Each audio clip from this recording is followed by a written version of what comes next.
பேசுனத சும்மா ஒரு அரை நிமிஷம் இந்த போடுறேன் பாருங்களேன். கேஸ் சிலிண்டர் வழங்கப்படும். அதே போல பெட்ரோல் 77 ரூபாய்க்கு வழங்கப்படும்.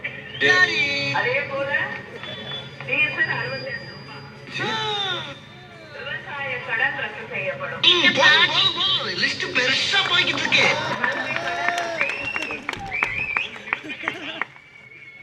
500 ரூபாய்க்கு சிலிண்டர் கொடுக்கப்படும்.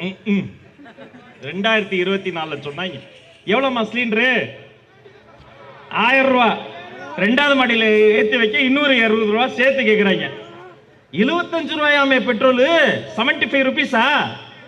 பெட்ரோல் எரியாது. இதை கேட்கும் போது வயிறு எரியுது எங்களுக்குலாம். ஏம்பா அப்புறம் ஏதோ சொன்னாங்களே, கல்வி கடன் முடித்து வைக்கப்படும், விவசாய கடன் முடித்து வைக்கப்படும். 2026 உங்க ஆட்சி முடித்து வைக்கப்படும். இளம் விதவைகள் இனிமேல் இருக்க மாட்டார்கள். எப்படி? இளம் விதவைகள்லாம் கிடையாது. முதல்ல கல்யாணம் பண்றதுக்கு டாஸ்மாக போகாம பசங்க இருந்தாதானே, இருக்கும் போதே முடிச்சிடுறது. திரும்பிய திசையெல்லாம் டாஸ்மாக். அதுல ஒரு ஸ்ட்ராட்டஜி.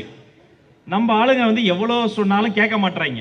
அதையும் மீறி முடிச்சுட்டு உள்ள போய் கண்ட கருமத்தை, கெமிக்கல் சாராயத்தை குடிச்சு முடிச்சு வெளியில வந்தோம்னா ஒளிஞ்சிருந்து எங்க இருந்து தான் வருவாங்களோ தெரியல, பாஞ்சு வந்து பிடிச்சு ஊது ஊது ஊதுன்னு சொல்லி.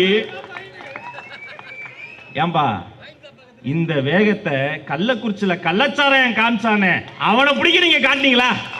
இல்ல. நியூஸ பார்க்க வேதனையா இருக்குங்க. கள்ளக்குறிச்சியில கள்ளச்சாராயம் வீட்டை காட்டுறாங்க. கள்ளச்சாராயம் காய்ச்சின வீட்லயும் திமுக ஸ்டிக்கர், வாங்கி குடிச்சு செத்தவர் வீட்லயும் திமுக ஸ்டிக்கர். எங்கேயாவது நடக்குமா? எங்கேயாவது இருக்குமா? மாண்புமிகு அமைச்சர், சீனியர் மோஸ்ட் பொலிட்டிஷியன் அண்ணன் துரைமுருகனை பத்தி தம்பி சொன்னாப்புல. எனக்கு அவர் ரொம்ப பிடிக்கும். அவருடைய நகைச்சுவை, அவருடைய இது. அவர் யாரு? நம்ம தலைவரை அவர் என்னன்னாரு? பச்சானாராம். வெற்றி தலைவர் விஜய் அவர்களை பச்சான்றாரு. நம்ம தலைவர் பச்சானா உதயநிதி என்ன சோட்டா பச்சாவா?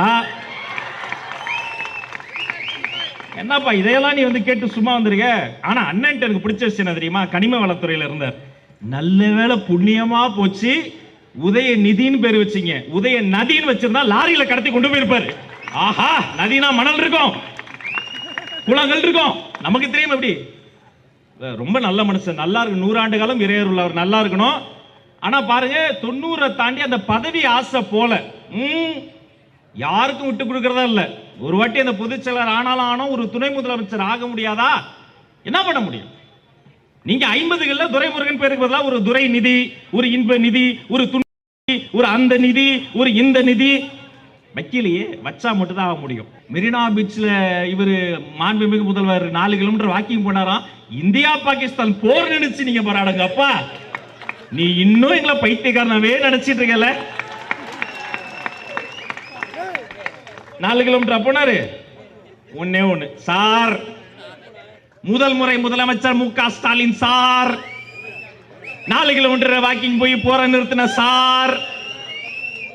4 வருஷமா பெட்ரோல் விலையை குறைக்காத சிஎம் சார், டீசல் விலையை குறைக்காத சிஎம் சார், நீட் ரகசியத்தை வச்சிருக்கேன் வெளியவே விடாத சிஎம் சார். மெரினா பீச்ல போனீங்களே 4 கிலோமீட்டர் வாக்கிங்கு, உண்மையிலே கேட்கிறேன், பாசத்தோடு கேட்கிறேன், கொற்ற மலையில தாம்பரத்துல இடுப்பளவு தண்ணியில ஒரு 1/2 கிலோமீட்டர் வாக்கிங் போவீங்களா? வர்றீங்களா?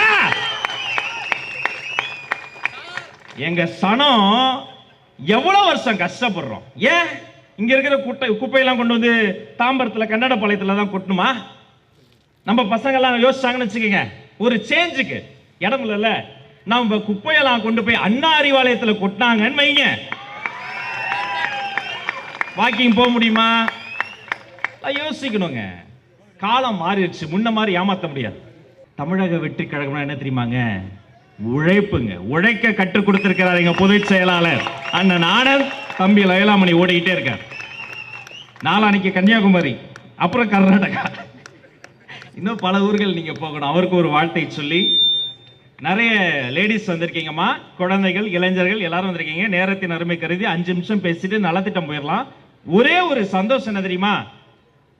27 ஆண்டு காலம் பல்லாவரத்துல இருந்து 4 ஆண்டு காலம் நம்ம மேற்கு தாம்பரம் சாய்ராம் கல்லூரியில் படித்த இந்த தாம்பரத்தின் இன்னொரு மகன் தான் இந்த ராஜமோகன். பெருமையா நான் சொல்லுகிறேன். எதை சொல்றது, காலேஜ கட்டடிச்சுட்டு வித்யா தியேட்டருக்கு வருவோமே அதை சொல்றதா? இங்க ரோஜா ஸ்டோர்ஸ் ஆரம்பிச்சு இந்த சண்முக திடல் வரைக்கும் வரிசையா இருக்கிற ஒவ்வொரு கடையிலையும் உண்மையிலேங்க ஊழல் செய்து சேர்த்த சொத்தல்ல. இங்க இருக்கிற ஒவ்வொரு கடையும் உழைப்பால் உழைந்த உயர்ந்த வணிகர்கள்னா அது தாம்பரம் தான். நான் 2003ஆம் ஆண்டு சாய்ராம் கல்லூரியில் படிக்கும் போது தம்பி சொன்னாப்லையே, கன்னட பாளையத்தை தாண்டும் போது கண்ணை மூட மாட்டோம், மூக்க முடிக்கும். ஏன் தெரியுமா? குப்பை குப்பையா கொட்டி வச்சிருப்பாங்க. எப்ப? 2003. இப்ப என்ன வருஷம்? 2025. நான் இருந்தப்ப குப்பை மேடா இருந்தது, இப்ப குப்பை மலையை உருவாக்கிட்டாங்க. இன்னும் கொஞ்ச நாள் போனா கிஷ்கிந்தா மாதிரி அதுக்கு டோக்கன் போட்டுருவாங்க, வாருங்கள் குப்பை மலையை பார்க்கலாம். இந்தியாவிலேயே முன்னணி மாநிலம். சாதாரண பள்ளிக்கூட மாணவனாக இருந்த ஒருவரை இணை செய்தி தொடர்பாளர் ரமேஷாக மாற்றிய கட்சி தமிழக வெற்றி கழகம். ஒரு சமூக சேவகராக இருந்தவரை கொள்கை பரப்பு இணை செயலாளர் லோயாலா மணி ஆக்கிய கழகம் தமிழக வெற்றி கழகம். விஜய் மக்கள் இயக்கம் என்ற ஒரு சமூக அமைப்புக்குள்ளார ஓடி ஓடி உழைத்துக் கொண்டிருந்த நடமாடும் உழைப்பாளர் சிலை தம்பி சரத்தை டாக்டர் கில்லி டி சரத்குமார் எம்பிஏ செங்கல்பட்டு வடமேற்கு மாவட்ட கழக செயலாளர் ஆக்கியது தமிழக வெற்றி கழகம். குடும்பத்துல பிறந்தாதான் பதவிக்கு வரணும்னு இல்லைங்க. எந்த குடும்பத்துல பிறந்தாலும் பதவிக்கு வரலாம். ஏன் தெரியுமா? எங்களுக்கு பதவிங்கிறது பணம் கிடையாது, பதவிங்கிறது பொறுப்புணர்ச்சி. பொறுப்புணர்ச்சி, மற்றவங்களுக்கு நல்லது பண்ண நினைப்போம். 90களின் இறுதியில நீங்க ஒரு தளபதி ரசிகர் மன்றம் போர்டு வைக்க முடியாது. என்ன தெரியுமா பண்ணும்? போய் சமூக சேவை பண்ணி அது ஒரு போட்டோ ஆல்பம் போட்டு கொண்டு வந்தாதான் சமூக சேவை செய்யக்கூடியவர்களுக்கு இளைய தளபதி ரசிகர் மன்றம்னு போர்டு வைக்க அனுமதி தரக்கூடியவர் எங்களுடைய போற்றுதலுக்குரிய பொதுச் செயலாளர். தம்பி சொன்னாங்களே ரொட்டி பால் முட்டை திட்டம். என்னங்க அது? நீங்க ரொட்டி வாங்கணும், நான் முட்டை வாங்கணும், நீங்க பால் வாங்கணும், போய் ஊட்டச்சத்து குறைவான குழந்தைகளுக்கு தர்றது. ஒரு அரசாங்கம் செய்ய வேண்டியதெல்லாம் எங்க ரசிகர் மன்றம் செஞ்சாங்க. ரொட்டி பால் முட்டை திட்டம். நல்ல கைத்தட்டல் தாங்க அந்த விஜய் மக்கள் இயக்கத்தை சார்ந்தவங்களுக்கு. தொட்டு விடும் தூரத்துல ஈழத்துல மக்கள் கொத்து கொத்தா செத்த போது 2008 2009 அப்போதே அதையெல்லாம் கண்டித்து ஒரு நாள் முழுக்க உண்ணாவிரதம் இருந்த தலைவர் எங்களுடைய தலைவர். பின் குறிப்பு, அது 1 மணி நேர டிராமா உண்ணாவிரதம் இல்லைங்க, உண்மையான உண்ணாவிரதம். அப்படிப்பட்ட உன்னத தலைவர் ஒரு செய்தியை சொல்லி நலத்திட்டத்துக்கு நமக்கு நேரம் குறைவா இருக்கு. தாம்பரத்தின் தலையெழுத்து மாறப்போகிறது இந்த நாள். குறிச்சு வச்சுக்கங்க, இனிமேல் தாம்பரம் என்பது தளபதியின் கோட்டை. 2026 தமிழ்நாட்டின் அரசியல் மாற போகிறது. கோட்டையில் பரந்தூர் விவசாயிகளை அழைத்துக் கொண்டு வருவேன் என்று தளபதி சொல்லி இருக்கிறார். அந்த கோட்டைக்கு செல்ல போகிற அந்த பயணம் தாம்பரம் மண்ணில் இருந்து தொடங்கட்டும். அது இந்த நல்ல நாளில் நடக்கட்டும்.